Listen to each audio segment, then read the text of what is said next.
Hollywood has always been a battleground for controversy, but some films didn't just push the limits, they shattered them. These movies were so shocking, scandalous, and ahead of their time that they faced outright bans, censorship wars, and even threatened the entire industry's reputation. From violent gangster flicks to taboo-breaking dramas, these are the 10 banned films that nearly destroyed old Hollywood.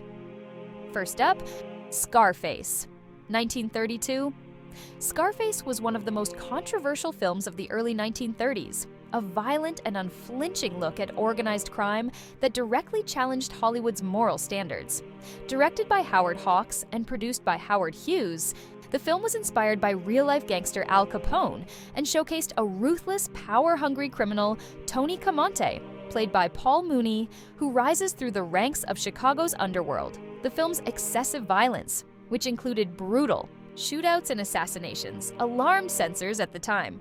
The Hays Code, which was still loosely enforced in 1932, demanded several changes to the film, including an alternative ending where Tony is brought to justice instead of meeting a tragic, action-packed demise. Several state censorship boards outright banned Scarface, fearing it would glorify criminal behavior and inspire copycats. Hughes fought against the censorship, even producing an alternate version with a heavy-handed moral message condemning crime. Despite the backlash, Scarface has since been recognized as a cinematic masterpiece that set the standard for the gangster genre. It paved the way for later films like The Godfather and Goodfellas, proving that stories of crime and corruption could be both artistically compelling and commercially successful. Freaks, 1932. Todd Browning's Freaks is one of the most disturbing and controversial films ever made, a movie so shocking that it nearly ended Browning's career and was banned in several countries for decades. Unlike other horror films of the time, Freaks featured real circus performers with physical deformities, creating a level of authenticity that both fascinated and horrified audiences. The story follows a group of sideshow performers who take revenge on a cruel trapeze artist and her strongman lover after they attempt to exploit one of their own. The film's climactic scene, in which the freaks crawl through the mud, seeking revenge, is one of the most unsettling moments in cinema history. Audiences were not prepared for such raw and unfiltered imagery, and many found the film exploitative rather than empathetic. MGM, shocked by the negative reception, disowned the film, cutting nearly 30 minutes of footage in an attempt to soften its impact. The film was banned in the UK for over 30 years and was largely forgotten until the 1960s, when it was rediscovered as a cult classic. Today, Freaks is hailed as a pioneering work that challenged Hollywood's conventions of beauty, morality, and horror. The Outlaw, 1943, Howard Hughes's. The Outlaw wasn't banned for its story, it was banned for its star. The film, a western centered on the legend of Billy the Kid, became infamous not for its gunfights, but for its provocative promotion of actress Jane Russell's cleavage. Hughes, a master of controversy, used this to his advantage, creating scandalous posters that showcased Russell in a way that 1940s Hollywood found indecent. The Hays office, responsible for enforcing the production code, demanded cuts before allowing the film's release.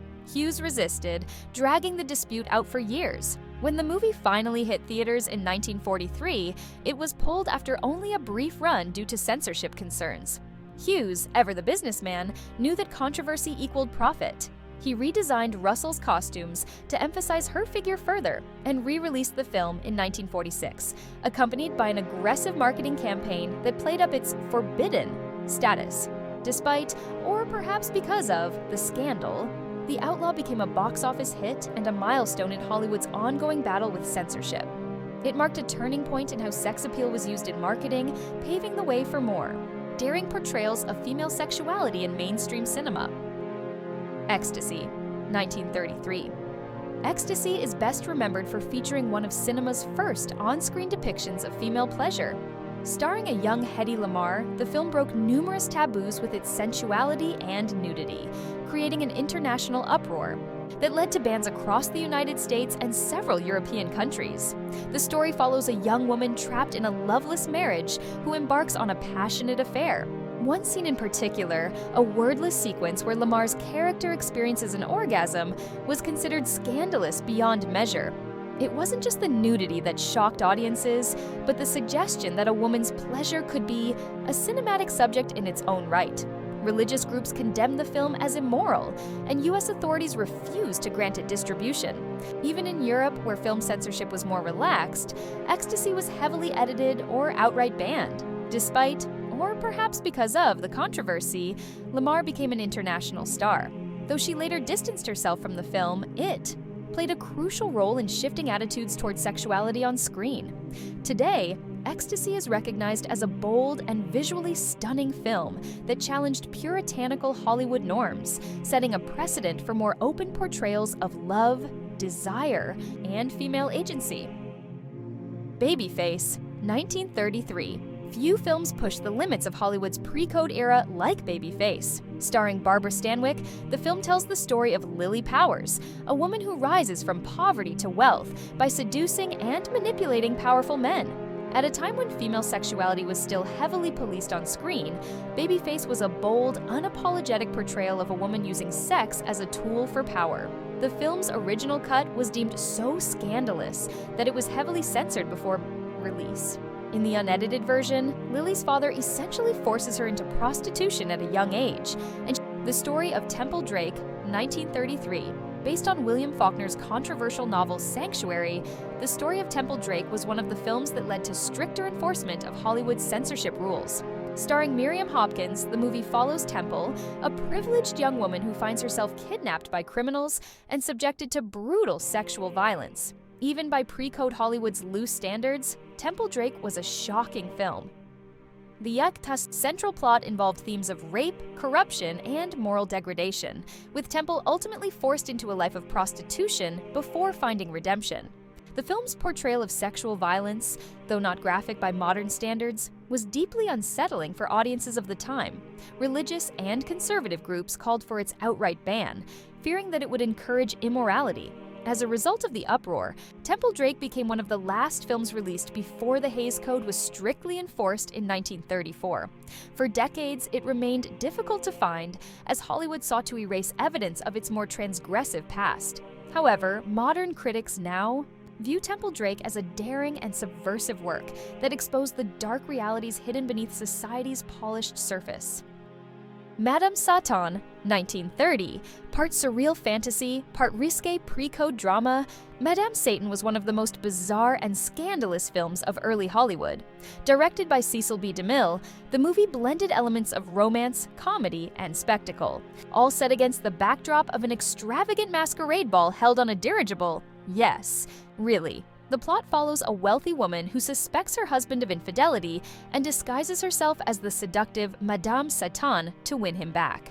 What made the film so controversial was its unapologetic embrace of sexual themes, wild party scenes, and scantily clad dancers. The masquerade sequence, featuring nearly nude performers and suggestive choreography, was unlike anything audiences had seen before. While the film wasn't outright banned, it was heavily censored in certain regions, and its sexualized imagery led to backlash from moral watchdogs. Ultimately, Madame Satan faded into obscurity after the enforcement of the Hays Code, which would have never allowed such an indulgent display of sin and excess. Today, Madame Satan is remembered as a fascinating relic of pre-code Hollywood, a time when filmmakers were still testing the limits of what was acceptable, and sometimes going far beyond them. M, 1931. Fritz Lang's M is widely regarded as one of the greatest films ever made, but when it was released, its disturbing subject matter made it a target for censorship. The film follows a child murderer, played chillingly by Peter Lorre, as he is hunted by both the police and the criminal underworld. Unlike other crime films of the time, M took a psychological approach, delving into the mind of a killer and questioning society's ability to deal with such evil. It was deeply unsettling for audiences, especially since it was inspired by real-life German serial killers. Some US cities banned the film outright, fearing that its grim themes and lack of a clear moral resolution would be too much for audiences to handle.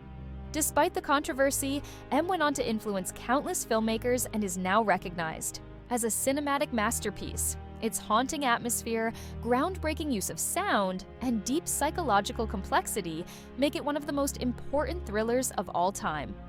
Island of Lost Souls, 1932. A chilling adaptation of The Island of Dr. Moreau, this 1932 horror classic was so disturbing that it was banned in the UK for over 25 years. Starring Charles Laughton as the sadistic Dr. Moreau, the film explores themes of scientific hubris, animal cruelty, and grotesque human experimentation. Unlike later adaptations of H.G. Wells's novel, Island of Lost Souls leaned heavily into its horror elements. The film's unsettling makeup effects and eerie jungle setting created an atmosphere of pure dread. Moreau's attempts to turn animals into humans through cruel surgical procedures were particularly shocking for audiences of the time.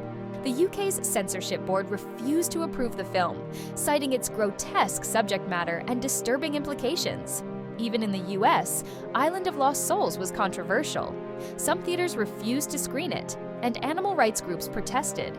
Its content, the film was nearly forgotten for decades, but modern horror fans and critics now see it as a masterpiece that was simply too ahead of its time. The Blue Angel, 1930, starring Marlene Dietrich in her breakout role as the seductive cabaret performer Lola Lola, The Blue Angel was one of the first major sound films to be banned for its sexual content. Directed by Josef von Sternberg, the film follows a strict and respected professor who becomes obsessed with Lola, only to spiral into ruin as he loses everything for her love. The film's themes of obsession, power dynamics, and moral decay were deeply unsettling to conservative audiences. Some American cities refused to screen it, fearing that its unflinching portrayal of desire and downfall would corrupt audiences. Germany, where the film was made, later banned it during the Nazi era due to its perceived degeneracy. Despite the Awam controversy, The Blue Angel became an instant classic, catapulting Dietrich to international stardom. It set the template for the femme fatale archetype and remains one of the most influential films in cinematic history. These films weren't just banned, they were revolutionary. Each one pushed boundaries, forced difficult conversations, and, in many cases, changed the course of Hollywood history. Their legacy lives on in the bold, boundary-breaking movies we see today.